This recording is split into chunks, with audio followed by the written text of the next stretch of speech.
São três grandes temas convergidos em um só assunto: amor, solidão e medo. São elementos que compõem todo e qualquer ser humano, né? Todos nós somos dotados de amor, todos nós somos dotados de solidão, todos nós somos dotados de medo, cada um na sua proporção, cada um na decorrência do acontecimento momentâneo, daquilo que a vida está trazendo para aquele momento. Mas todos nós estamos sujeitos a, vivendo dentro de e com possibilidades grandes e prováveis de que em algum momento da vida nós iremos nos deparar com eles, com todos de uma vez, um de cada vez, e na história da nossa vida nós vamos nos completando com todos eles, tanto com o amor, com a solidão, assim também com o medo. Nós poderíamos estar colocando aí vários outros elementos dentro dessa segmentação, mas hoje a proposta é falarmos justamente a respeito dos três, que são paralelas que irão se cruzar em qualquer momento da vida, da história da vida de todos nós, né? Então, pensando separadamente, fazendo uma análise separadamente, de uma forma bem superficial, para que a gente possa compreender um pouquinho mais sobre cada um desses elementos. Então, quando a gente pensa no amor, qual o amor que eu estou pensando? Qual a laicidade desse amor? Qual a profundidade desse amor? Qual a possibilidade desse amor? Qual o amor que eu estou falando? Então, eu poderia estar falando de várias segmentações do amor. É um amor ágape, um amor filos, é um amor eros, um amor erotizado. Que amor que eu estou falando? O amor de um casal, o amor de uma mãe para com o filho, um amor a uma profissão, a um objeto. Que tipo de amor que eu estou falando? Então, quando eu trago o elemento amor, eu preciso ter uma dimensão do que eu estou falando, qual a essência, a carga que eu estou colocando sobre esse sentimento. Porque muitas vezes eu confundo esse sentimento com vários outros sentimentos. Então nem sempre a gente está falando de amor. Nem sempre a gente está falando desse nobre sentimento na qual é representado de múltiplas formas pela humanidade, mas que nós, enquanto seres humanos, nós não sabemos lidar muito bem com ele. Porque, na verdade, nós não sabemos dominar a sua essência e a sua dimensão, e ele nos leva a extremos que vão causar um sentimento contrário ao sentimento pelo qual ele existe. Então, se eu falo de amor, é inconcebível na mente da maioria das pessoas pensar no ódio. É inconcebível na maioria da cabeça da humanidade pensar no sofrimento. Mas o amor também não gera sofrimento? O amor, em algum estágio, ele não pode também ser convergido em ideia de ódio? De tanto amor a gente passa a odiar? Então são elementos que vêm à tona em meio à dimensão que nós estamos proporcionando para a sua compreensão. Por mais que nós não venhamos a entender na sua totalidade, mas nós temos que pensar a respeito dele. Assim como nós fugimos da morte e de toda a elegância que ela tem em si, porque ele é um ciclo de renovação da própria espécie humana. E aí eu não falo nem mesmo da morte física, mas nós podemos também falar da morte daquilo que é filosófico. Então todas as vezes que eu mato alguma coisa na minha vida, ou algo morre por quê? Ou morreu de quê? E a partir do momento que morreu, eu estou dando caminho para o surgimento de um novo. Então, o amor é da mesma forma. Um amor, quando se acaba, eu estou dando o espaço para que surja um novo amor. Agora, será que existe amor, existe a sua finalidade? Para que ele existe? E se ele existe, por que ele morre? ele morre ou ele deixa de existir, ou na verdade ele nunca existiu?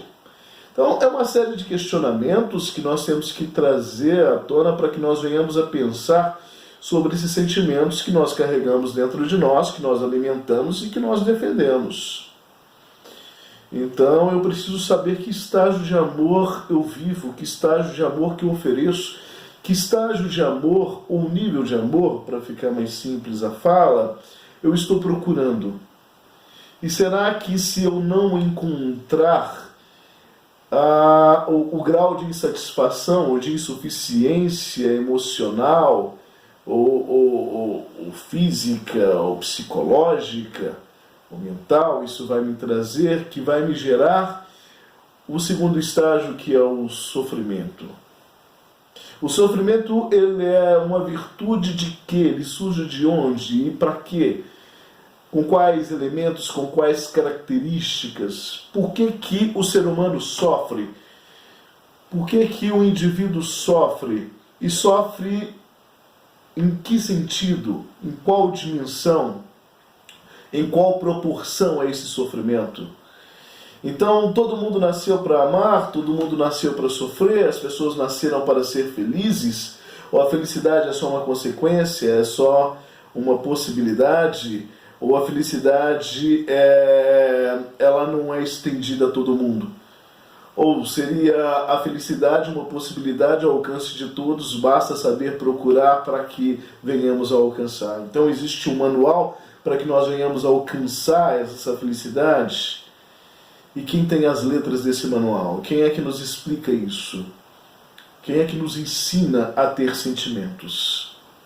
Então eu posso pegar tudo isso, todo esse conjunto de coisas que eu estou falando, que compõem o ser humano dentro daquilo que nós estamos propostos a falar, que é amor, sofrimento e medo, e eu posso jogar isso tudo para o colo da religião. Eu posso colocar isso tudo dentro de um pacote com a fita dourada e escrita Deus. Ou eu posso tomar a responsabilidade de tudo isso para a minha própria vida, entendendo que viver é uma dádiva divina também. E se viver é uma dádiva divina, compete a mim a responsabilidade por tudo que está em torno dessa vida. Ou, pelo menos, dentro daquilo que existe a possibilidade para que eu direcione. E aí eu seria capaz de direcionar os meus sentimentos na questão do amar? Eu poderia escolher quem eu amo? Ou eu sou um prisioneiro do acaso, do destino? O destino, então, ele vai escolher uma pessoa na qual um dia eu vou encontrar por alguma circunstância e a partir de um toque mágico, bruxo, encantado, ou uma dimensão de bênção, esse ser humano passa a gostar de mim de tal maneira que quer viver comigo até o fim da vida. Então existe o cupido, o anjinho gordo com a flecha na mão que sai voando e atirando nas pessoas? Ou será que a profundidade da vida, a dimensão da vida me leva a um pensamento ainda mais profundo, né? Que eu tenho responsabilidade sobre aquilo que eu amo, sobre a construção do amor e sobre o trato que eu dou a este amor. Então eu percebo que é uma dimensão ainda maior, que é uma dimensão mais ampla. E eu preciso compreender que eu tenho responsabilidade sobre esses meus sentimentos. Não é? O livro Pequeno Príncipe, eu me torno responsável pelo aquilo que eu cativo, pelo aquilo que eu passo a amar, então eu me torno responsável por. E a vida não é um pouco disso também? Então, se ela é um pouco disso, então a ficha precisa cair na minha consciência de que se o amor não está dando certo, eu tenho culpa nisso também, de alguma maneira, de alguma forma, já que ele é uma dimensão de escolhas. Assim como é uma escolha, de repente você pode pensar, né? Mas eu não pedi para nascer na família XY, eu não escolhi este pai ou esta mãe. Então eu fui agraciado por eles, mas eu não consigo criar uma relação de amor, de filho para mãe. Isso também não é uma dimensão de escolha? A partir do momento que eu escolho amar ou não amar, a partir do momento que eu escolho colocar na minha vida ou tirar da minha vida, ou me esforçar para que exista um elo de convivência emocional, afetiva, na qual possa me possibilitar, né, um sentimento mais amplo. Então, num relacionamento amoroso, quando ele começa, não se começa amando, porque todas as vezes que se começa amando, vai se terminar odiando. Essa é a grande verdade. O único amor que deve existir nessa iniciação de trocas é o amor próprio, na qual você sabe o que você está buscando, você sabe quem você é, você sabe o que você não quer. E a partir do momento que você tem essas informações com você, você se torna mais seletivo. Apesar de os sentimentos eles serem vorazes em alguns momentos. Mas a rédea desse sentimento, a conduta desse sentimento, cabe ao próprio indivíduo. Aí nós voltamos lá na responsabilidade do indivíduo sobre os sentimentos que ele traz sobre si. Então, a solidão, ela pode ser também uma escolha. Já que eu consigo dimensionar esses meus sentimentos, eu posso escolher em estar só. Mas da mesma forma que ela também pode ser uma consequência. Então, as circunstâncias me trouxe a solidão. E qual que é o tamanho dessa solidão e de que solidão que nós estamos falando? Porque existem solidões, solidões que são solidões em meio às multidões. Eu estou com todo mundo, mas estou sozinho ao mesmo tempo. Porque todo mundo na qual eu estou junto, eu não pertenço. Aí vem o sentimento do pertencimento. Então, eu estou da mesma forma circulado e no meio do círculo. Ou seja, eu não consigo fazer parte. Eu não me encaixo. Eu estou sozinho, na verdade. Por quê? Porque os meus sentimentos nesse momento não são sentimentos alinhados. Alinhados com outras ideias, alinhados com outras pessoas, alinhados com o que acontece na minha volta. Então, isso me coloca fora da possibilidade do círculo. Então, esse isolamento consigo mesmo, ou com a sociedade, ele vai gerar esse estresse chamado solidão. Que em algum momento ele pode deixar de ser um estresse, ele pode ser benéfico também. Nós precisamos também de um certo tempo para estarmos sozinhos, para estarmos mergulhando dentro de nós, para estarmos nos descobrindo. E para fazer essa viagem interna, eu preciso estar só de mim mesmo, só comigo mesmo. Então, eu tenho que deixar algumas coisas, pessoas, vivência de lado, dar um tempo, dar um break em tudo e tenho que mergulhar dentro de mim mesmo. Eu tenho que fazer uma imersão dentro dos meus conceitos, dentro dos meus sentimentos, dentro dos meus sonhos, dentro das minhas vontades, para que eu me encontre. Então, eu não vou encontrar aquilo que está perdido. E na maioria das vezes, quem está perdido sou eu. Então, se eu não me encontro, como que eu vou encontrar o outro? Que eu acredito que irá me completar. Se eu estou perdido, como eu irei encontrar a alegria, a satisfação, o gozo no outro ou nos demais? Porque não se completa, não se acha, é um ciclo vazio. E tudo isso gera um medo.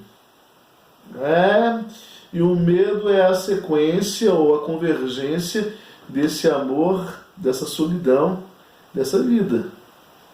Medo de quê? Medo por quê? Medo para quê?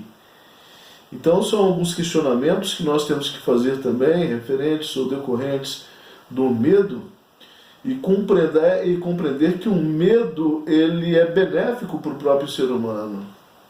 O medo ele me limita, mas ele também me salva. O medo é uma placa de velocidade que eu encontro na estrada da minha vida, dizendo a quanto por hora eu posso caminhar, o quanto por hora que eu posso seguir.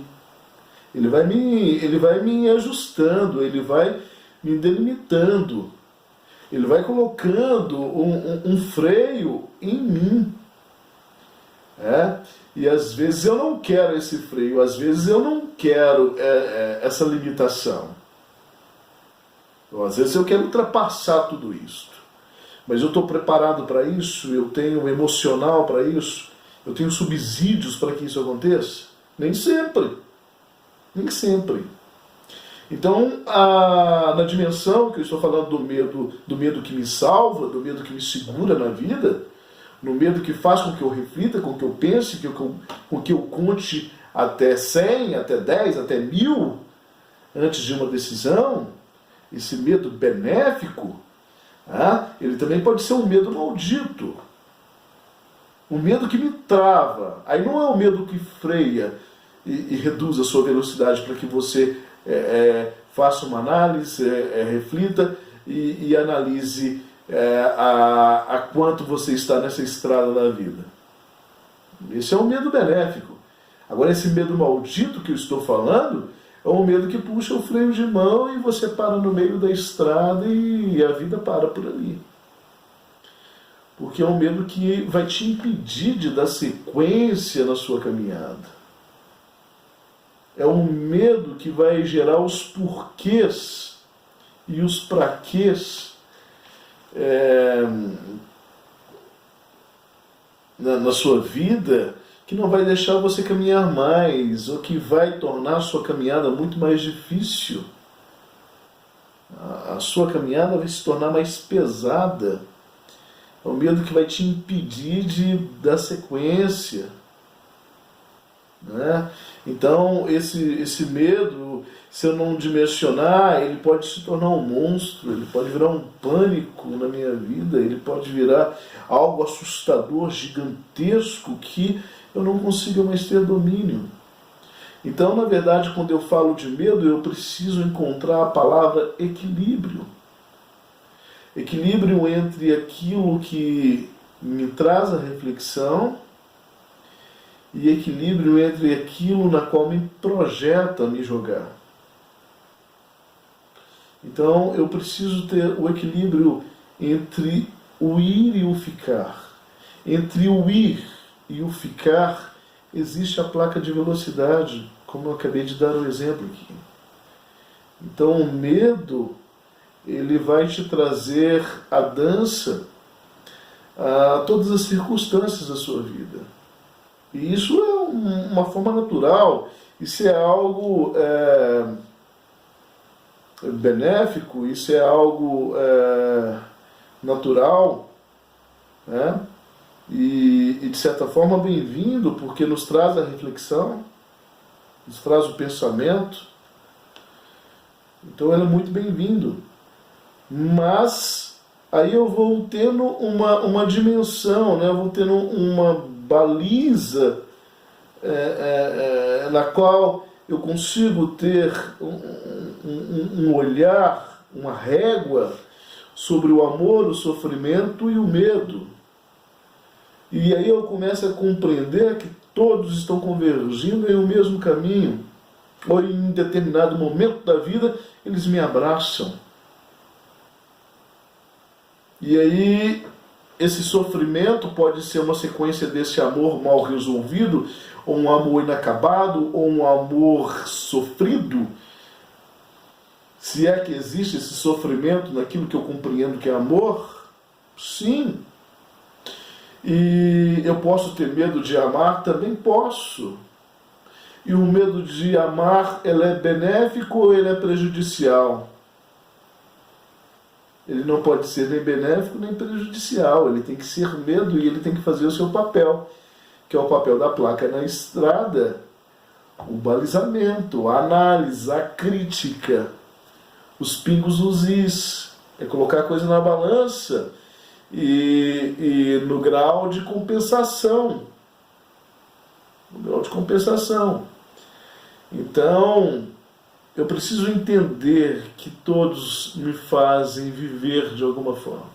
Todos me trazem a lógica da vida, a lógica do pensamento, a lógica da existência e a lógica da reflexão que eu preciso para conduzir a minha vida da melhor forma possível.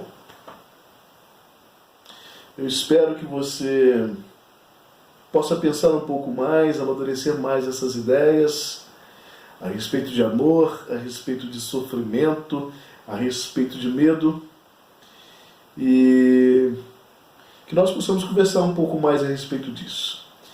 Então, fica aí aberto as possibilidades para o diálogo, onde você pode estar enviando através do YouTube, através desse canal, o Hora de Filosofar. Você pode estar escrevendo aí as suas perguntas, mandando as suas perguntas, e depois a gente grava um programa só dentro dessas respostas, trazendo as respostas, ou trazendo também a análise da crítica. Você pode estar nos oferecendo um contraponto a respeito de tudo isso, mas o importante é o debate, porque sem debate não tem conhecimento, e sem conhecimento não tem crescimento, e se não tem crescimento, nós estamos estagnados na vida, e isso é a morte humana. Então eu agradeço pela paciência e o carinho de sempre, e nós estamos aqui nesse canal, Hora de Filosofar, né? Sempre trazendo aí um bate-papo a respeito das questões da vida, e eu te convido também a nos seguir lá no Instagram, né? @resta_saída, Resta Saída, né? Resta_saída, que é o nosso canal lá no Instagram. E se inscreva aqui no canal, né? Porque aí todas as semanas, sempre quando tiver algo novo, você vai receber um sininho, né? Avisando que tem coisas novas aqui no Hora de Filosofar. Eu sou o professor Anderson Cleito e foi um prazer estar com você mais uma vez. Forte abraço.